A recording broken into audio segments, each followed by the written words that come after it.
जय हिंद दोस्तों। बिंदास लर्निंग इंस्टीट्यूट में आपका स्वागत है, जहां हमारा एक ही लक्ष्य है, सफलता आपकी और जीत हमारी। दोस्तों, हमने मध्य प्रदेश का इतिहास पढ़ना चालू किया था। मध्य प्रदेश का इतिहास से हर एग्ज़ाम में क्वेश्चन पूछे ही जाते हैं, चाहे वह कोई सा भी एग्ज़ाम हो, जैसे एमपीपीएससी का हो, प्रिया मेंस, एमपीएसआई हो, एमपीएसबी हो, रेलवे हो, या फिर किसी भी एग्ज़ाम में जो हिस्ट्री सब्जेक्ट ऐसा है जिससे क्वेश्चन पूछे ही जाते हैं। इसके अलावा यूजीसी नेट हो गया, एपी हो गया, या फिर अन्य एग्ज़ाम जिसमें इससे एक या दो या तीन क्वेश्चन पूछे ही जाते हैं। ठीक है, तो हमने यह सीरीज़ चालू की थी। इस सीरीज़ में हमने देखा था कि ब्लैंक पेज ले लेते हैं। इसमें हमने क्या क्या पढ़ लिया था। इसमें हमने प्रागैतिहासिक काल पढ़ लिया था, जिसके अंतर्गत हमने तीन चीज़ें देखी थी: पूरा पाषाण, मध्य पाषाण तथा नवपाषाण। उसके बाद में हमने ताम्रपाषाण काल पढ़ा था, महापाषाण काल पढ़ा था। उसके बाद में हमने देखा था कौन कौन से स्थल है महापाषाण के और पूरा पाषाण काल के स्थल देखे थे। पुरातत्वविद देखे थे हमने। ठीक है, उसके बाद में हमने देखा था महाजनपद देखे थे दोनों, अवंती, चेदी, दोनों महाजनपद देख लिए थे। उसके बाद में पौराणिक काल देख लिया था।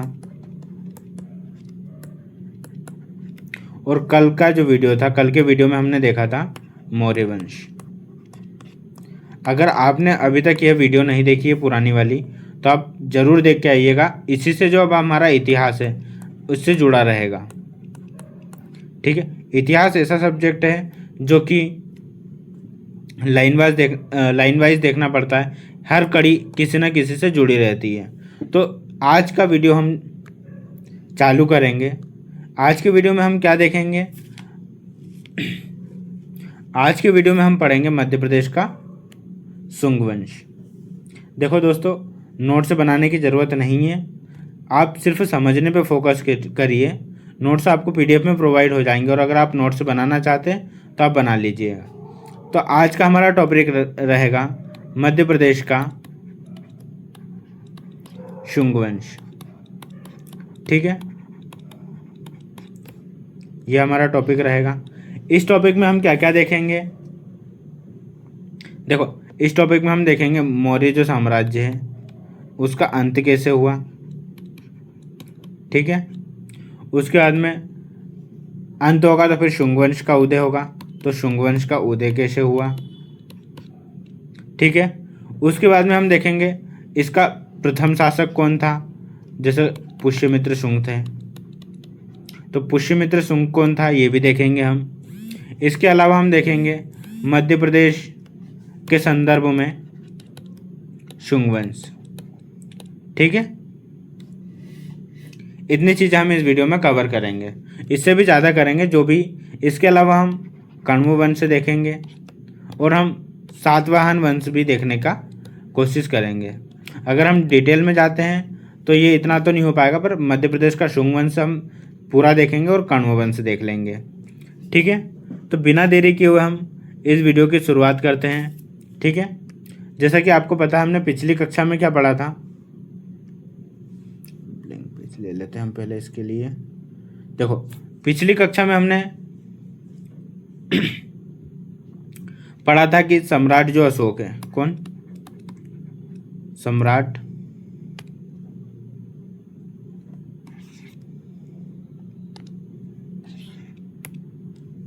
कौन? सम्राट अशोक के बारे में पढ़ा था, बिंदुसार के बारे में पढ़ा था। ठीक है, इसमें हमने देखा था कि सम्राट अशोक के बाद जो शासक थे उनकी स्थिति कैसी कमज़ोर होने लगी थी। मतलब कोई महान शासक नहीं था, सिर्फ कमज़ोर शासक होने लगे थे। जो फिर मौर्य वंश का अंतिम शासक था कौन था? बृहद्रथ था।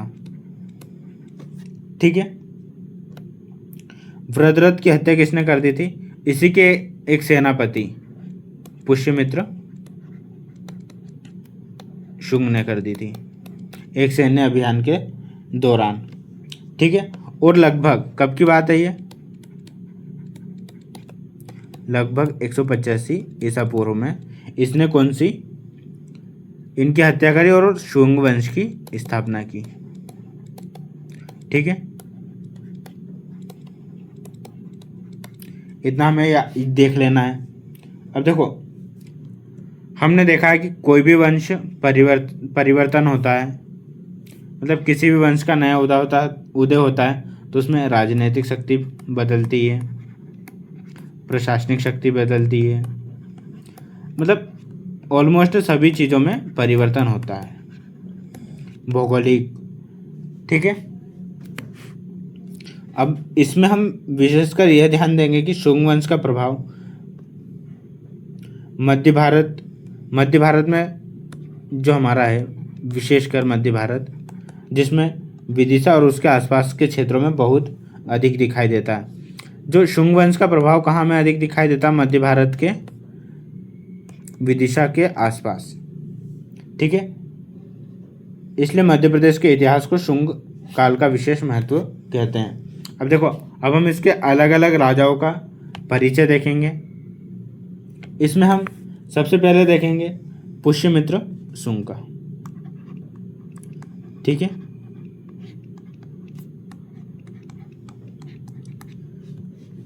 तो देखो, आप सिर्फ सुनने पे फोकस करिएगा, लिख मैं बाद में दूंगा या फिर आपको पीडीएफ मिल ही जाएगी। ठीक है, तो पुष्यमित्र जो शुंग थे मौर्य सेना के सेनापति थे। ठीक है, उसके अलावा सत्ता संभालने के बाद इन्होंने साम्राज्य को, देखो सेनापति थे तो सेनापति को पता था कि जो राज्य है उसमें क्या कठिनाई है, मतलब क्या परेशानी आ रही है, राज्य चलाने में कमजोरी स्थिति पता थी उसको, अर्थात जो राज्य की सारी चीज़ों से वह अवगत था। तो उन्होंने सबसे पहले क्या, साम्राज्य को पुनर्गठित किया और मध्य भारत को अपनी शक्ति का केंद्र बनाया। किसको? देखो, साम्राज्य पुनर्गठित, चलो अच्छे से लिख देता हूं मैं, क्या करा, साम्राज्य को पुनर्गठित किया। ठीक है, और उसके बाद में दूसरा इन्होंने जो करा था, जो मध्य भारत है, मध्य भारत अर्थात विदिशा के प्रमुख क्षेत्रों को इन्होंने क्या, अपनी शक्ति यहाँ पे का आधार बना दिया था। ठीक है, जो विदिशा थी, विदिशा शुंग काल में एक अत्यंत महत्वपूर्ण नगर था। विदिशा है जो है सबसे अत्यंत महत्वपूर्ण नगर था। देखो, कुछ ऐतिहासिक स्रोतों के अनुसार शुंग शासकों को विदिशा को प्रमुख प्रशासनिक केंद्र के रूप में विकसित किया गया था। यहाँ से मालवा क्षेत्र और मध्य भारत के अन्य भागों पर नियंत्रण रखना आसान था। देखो, जो विदिशा है, विदिशा क्या, जैसे जो है मध्य प्रदेश के सेंटर में है। ठीक है, तो विदिशा से जो है मालवा के पठार और उसके बाद में अन्य क्षेत्रों पर जो है नियंत्रण रखना आसान था, और कोई भी जो उत्तर भारत से दक्षिण भारत राज्य जाता था, मतलब व्यापारिक मार्ग था, वो विदिशा या फिर मध्य प्रदेश से होकर का जाता था। लेकिन उन्होंने क्या, विदिशा को उसमें से एक चुना जहाँ पर उन्होंने अपनी सभी गतिविधियाँ संचालित की यहीं से उन्होंने। जैसे अगर हम कहीं जाते हैं तो हम क्या, बस से लंबी दूरी पे जाते हैं तो बस का भी एक स्टाफ रहता है कि हमें यहाँ नाश्ता पानी करना, तो वैसे ही इनका क्या था, विदिशा था। ठीक है, अगर हम पुष्यमित्र के बारे में और देखें तो पुष्यमित्र जो शुंग थे उन्होंने उत्तर पश्चिम से जो यवन शासक आ रहे थे, यवन शासक अर्थात इंडो ग्रीक, इनके आक्रमण का सामना किया था, मध्य भारत की सुरक्षा की थी इससे। देखो, अब आपके लिए एक क्वेश्चन है।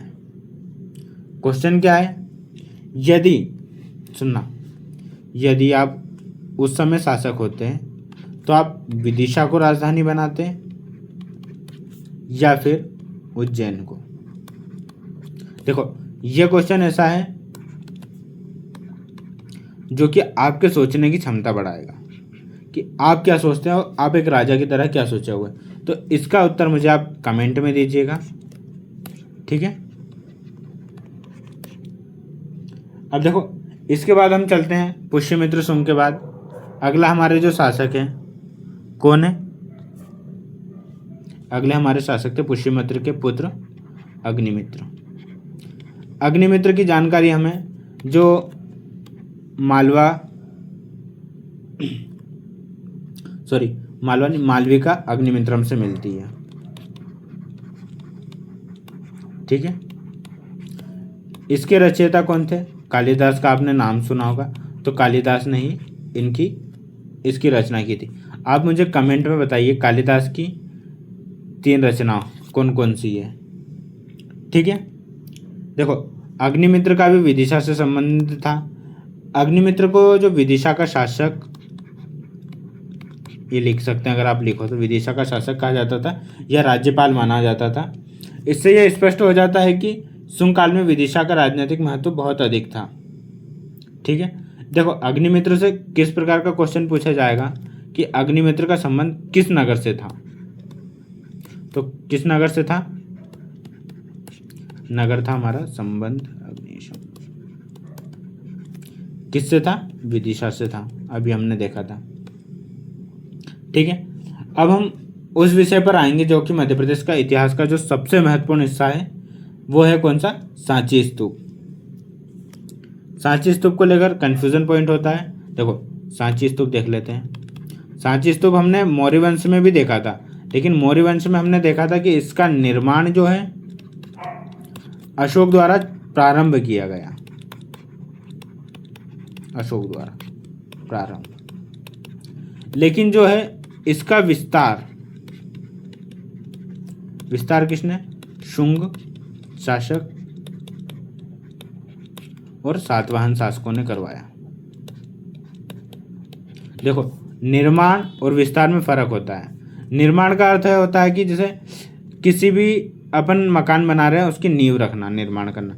लेकिन उसका विस्तार उसके आसपास में जो चीज़ें बनाना, उसका फैलाना, ज़्यादा जानकारी देना उसके बारे में, लोगों तक उसके बारे में ज़्यादा पहुंच बनाना, वो होता है विस्तार, ठीक है। देखो,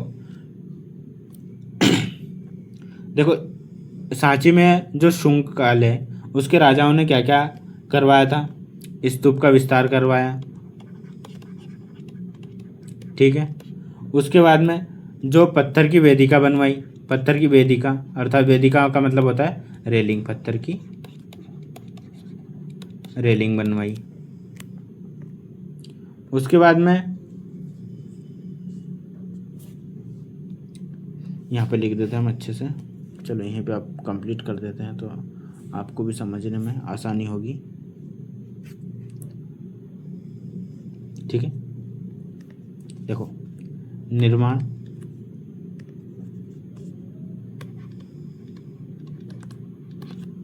अशोक द्वारा,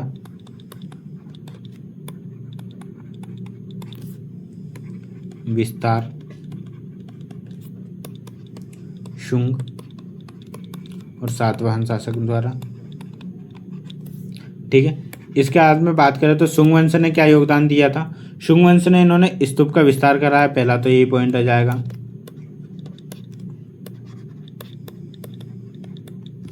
ठीक है। उसके बाद में हमारा अगला जाएगा, इन्होंने जो पत्थर है उनकी रेलिंग बनवाई अर्थात वेदिका बनवाई।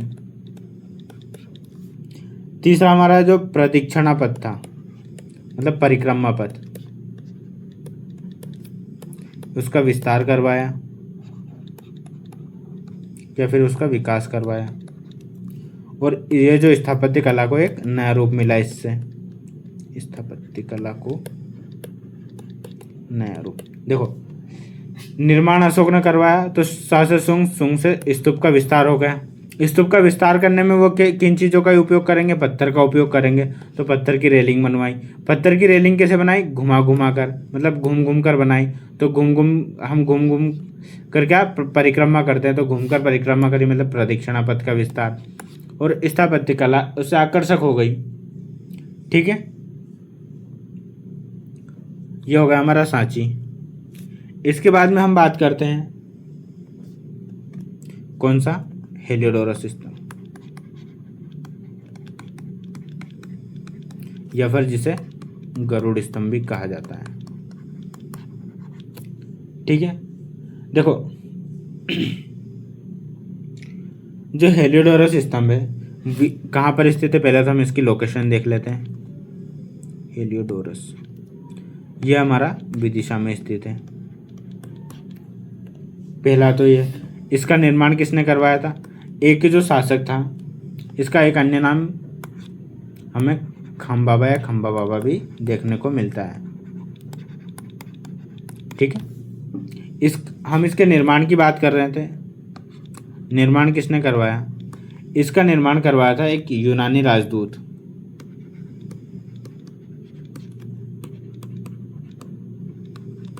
किसने, हेलियोडोरस ने। ठीक है, जो हेलियोडोरस है वो किसके दरबार में आया था, भागभद्र के दरबार में आया था।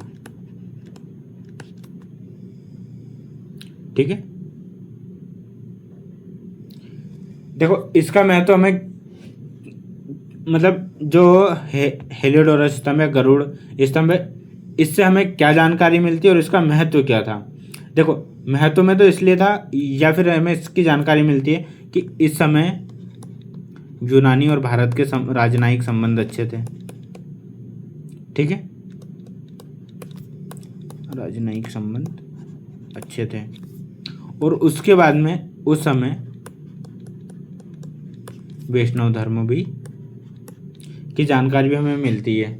ठीक है, अब हम शुंग काल की कला और संस्कृति देख लेते हैं। देखो शुंग काल भारतीय कला और संस्कृति के विकास का महत्वपूर्ण काल माना जाता है। इस समय क्या क्या हुआ था, देखो क्या लिखते हैं, कला संस्कृति और धर्म, तीनों लिख लेते हैं, कला संस्कृति और धर्म एक ही साथ। क्योंकि हम शॉर्ट में रिवीजन कर रहे हैं, जब हम भारत का इतिहास पढ़ेंगे तो हम इसे और अच्छे से पूरी डिटेल में देखेंगे।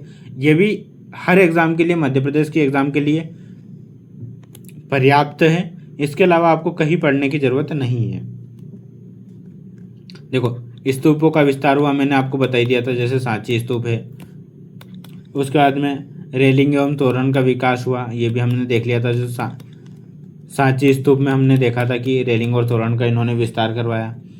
देखो ब्राह्मण धर्म को संरक्षण मिला, जैसा उदाहरण हम अभी देखा था, हेलियोडोरस स्तंभ या गरुड़ स्तंभ या खम्बा बाबा स्तंभ, ब्राह्मण धर्म को संरक्षण। बौद्ध स्मारक भी थे, बौद्ध स्मारक जैसे सांची का विस्तार हुआ। ठीक है, मूर्तिकला और स्थापत्य कला,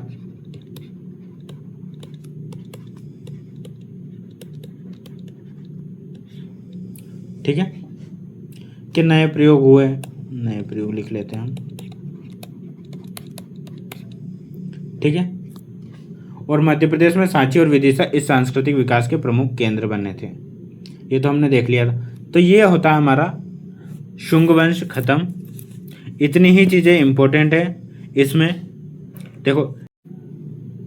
ठीक है, तो ये हो हमारा शुंग वंश खत्म। इसमें कुछ चीज़ें जो कि इंपॉर्टेंट है वो और हम देख लेते हैं। जैसे इसमें हम देखेंगे शुंग वंश में जो पुष्यमित्र शुंग थे, उन्होंने दधियत जी की उपाधि धारण की थी। ठीक है, ये इंपॉर्टेंट है इसमें। उसके अलावा हेलियोडोरस, वैष्णव धर्म, गरुड़ स्तंभ, देवभूति जो था इस वंश का अंतिम शासक था। ठीक है, अब हम इससे एक बार शॉर्ट में सारी चीजें देख लेते हैं। ठीक है, क्या क्या था। शुंग वंश का प्रथम शासक पुष्यमित्र शुंग। रिवीजन के लिए, पुष्यमित्र शुंग, स्थापना 185 ईसा पूर्व में। अंतिम शासक बृहद्रथ, किसका, मौर्य वंश का अंतिम शासक था, जिसको हराकर पुष्यमित्र ने शुंग वंश की स्थापना की थी। अग्निमित्र का संबंध हमने देखा था, विदिशा से है। सांची स्तूप का मूल निर्माण किसने, अशोक ने करवाया था। लेकिन विस्तार किसने शुंग शासकों ने करवाया? हेलियोडोरस स्तंभ कहाँ विदिशा में स्थित है?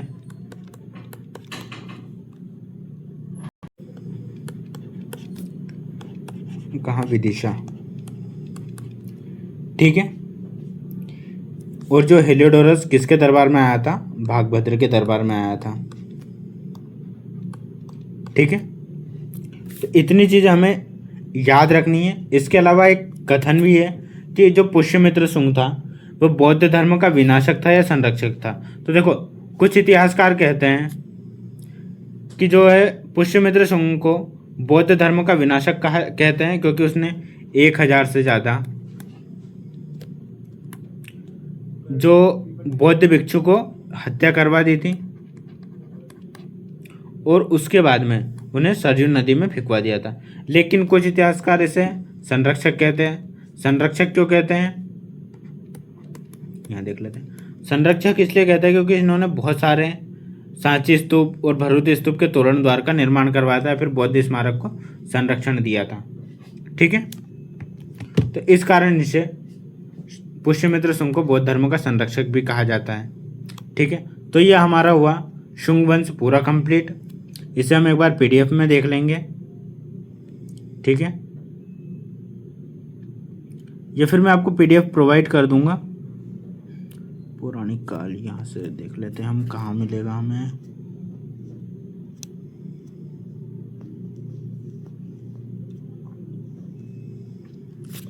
हाँ दोस्तों, इससे अगर आप नेट, हम कलर चेंज कर लेते हैं, दिखेगा ब्लैक सही रहेगा। यदि आप यूजीसी नेट की तैयारी कर रहे हैं और अपने जो स्कोर है उसको बूस्ट करना चाहते हैं, तो हम लेकर आए हैं यूजीसी नेट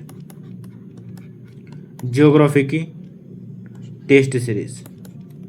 ठीक है, जो कि हमारे ऐप बिंदास लर्निंग पर आपको मिलेगी। यह हमारा ऐप का लोगो है। आप यूट्यूब पर बिंदास लर्निंग सर्च करेंगे ऐसे, तो हमारा ऐप आ जाएगा, आप वहाँ से डाउनलोड कर सकते हैं। इसमें आपको मिलेंगे 30 टेस्ट। कितने? 30 टेस्ट मिलेंगे और आपको मात्र 21 रुपये मिलेंगे। इसके अलावा आप पॉलिटिक की तैयारी करना चाहते हैं यूजीसी नेट की, तो उसके भी टेस्ट 30 टेस्ट मिलेंगे मात्र 21 रुपये में। यह हमारा 1 अगस्त से चालू होने वाला है। पूरा जो पैटर्न रहेगा वो यूजीसी नेट के आधार पर रहेगा। ठीक है, इसके अलावा आप एमपीपीएससी प्रीलिम्स की तैयारी कर रहे हैं और उसके स्कोर को भी बूस्ट करना चाहते हैं, तो जो हम ये जो मेगा सीरीज है यह भी 1 अगस्त से चालू होने वाली है। इसमें आपको कुल टोटल 55 टेस्ट मिलेंगे। कितने? 55 टेस्ट मिलेंगे। और इसमें 30 टेस्ट जो रहेंगे टॉपिक वाइज रहेंगे, 10 यूनिट वाइज रहेंगे और 15 एफएलटी रहेंगी। इसकी जो विशेषता क्या रहेगी, पूरा जो पैटर्न पर आधारित रहेगी एमपीपीएससी के, संपूर्ण सिलेबस का कवरेज रहेगा, टॉपिक वाइज और फुल लेंथ टेस्ट रहेंगे, विस्तृत व्याख्या रहेगी। ठीक है, और जो नेट के और जो एमपीपीएससी के हैं वो आपको 3 टेस्ट जो स्टार्टिंग के हैं वो फ्री में मिलेंगे, मतलब आप फ्री में दे सकते हैं। ठीक है, तो अब हम बढ़ते हैं आगे। मध्य प्रदेश के प्राचीन वंश से पहले समझा तो मैंने वैसे दिया ही है, आप एक बार देख लीजिएगा। मैं आपको पीडीएफ से ये मौर्य वंश, चंद्रगुप्त मौर्य, ये शुंग वंश। ठीक है,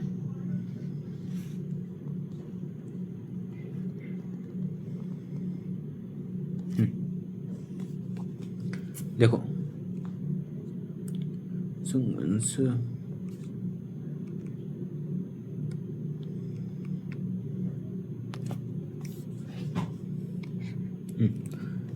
मौर्य साम्राज्य के पतन के बाद भारत में प्राचीन ब्राह्मण वंश किसका? शुंग वंश का उदय हुआ था 185 ईसा पूर्व से 75 ईसा पूर्व में, लगभग 112 वर्ष।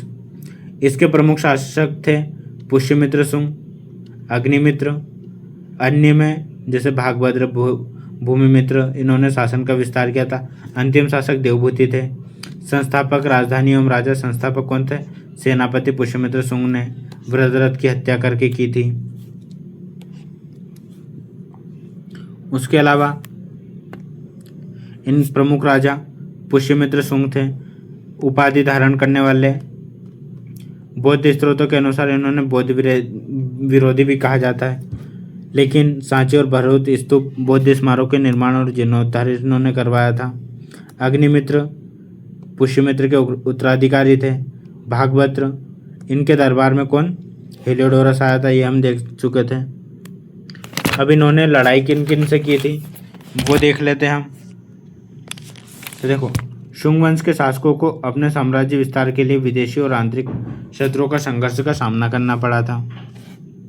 कौन कौन से वो थे? पहला तो वृद्धरथ थे, जो कि अंतिम मौर्य सम्राट थे। दूसरा थे डेमेट्रियस, यवन ग्रीक शासक।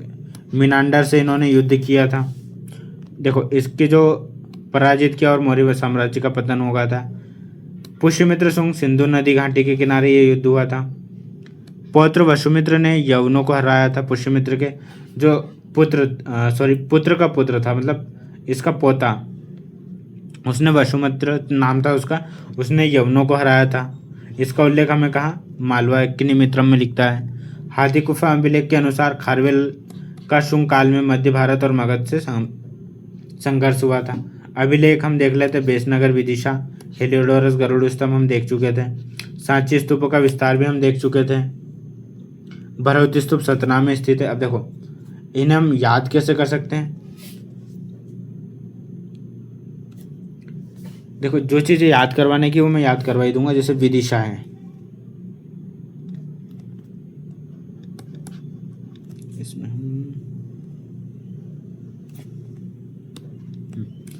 हेलियोडोरस स्तंभ,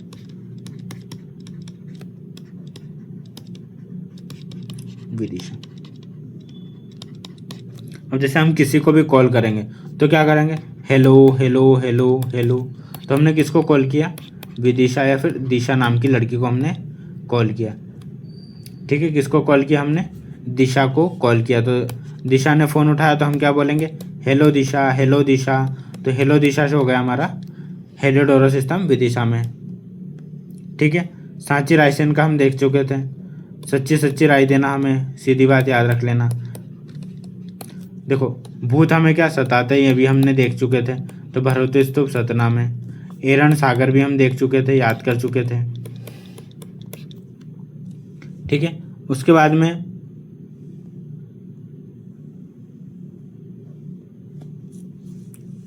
इसको हटा देते हैं पहले। सामाजिक आर्थिक स्थिति, ये कोई इंपॉर्टेंट नहीं है, बस आप पढ़ के देख लीजिएगा। ठीक है, इसके बाद में विशेष तथ्य देख लेते हैं। कालिदास की कौन सी थी? मालविका अग्निमित्रम।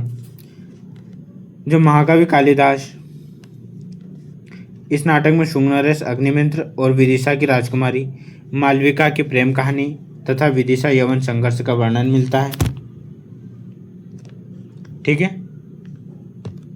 पतंजलि का काल, महान व्याकरणाचार्य महर्षि पतंजलि पुष्यमित्र के समकालीन थे। अश्वमेध यज्ञ का आंखों देखा वर्णन है। यवनों और स्तूपों की रेलिंग में पहली बार इन्होंने पत्थर के नक्काशीदार का उपयोग किया था, जो कि शुंग काल से ही शुरू हुआ है। ठीक है, तो इस वीडियो में हमने देखा, क्या क्या देखा यहाँ देख लेते हैं हम। इस वीडियो में हमने देखा था कि मौर्य साम्राज्य का पतन कैसे हुआ,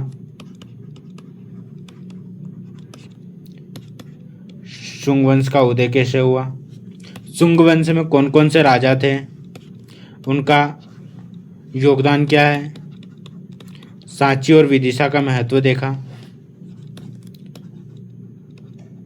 ठीक है, अब आज का वीडियो हम यहीं एंड करते हैं, क्योंकि वीडियो लंबा जा रहा है और हम ज़्यादा लंबा नहीं, छोटे छोटे वीडियो बनाकर सारा मध्य प्रदेश का इतिहास कवर करेंगे।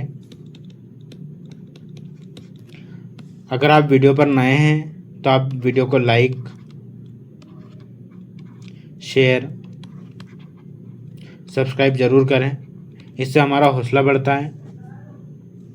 ठीक है, तो मिलते हैं हम अगले क्लास में। अगले क्लास में हम पढ़ेंगे कण्व वंश और सातवाहन वंश।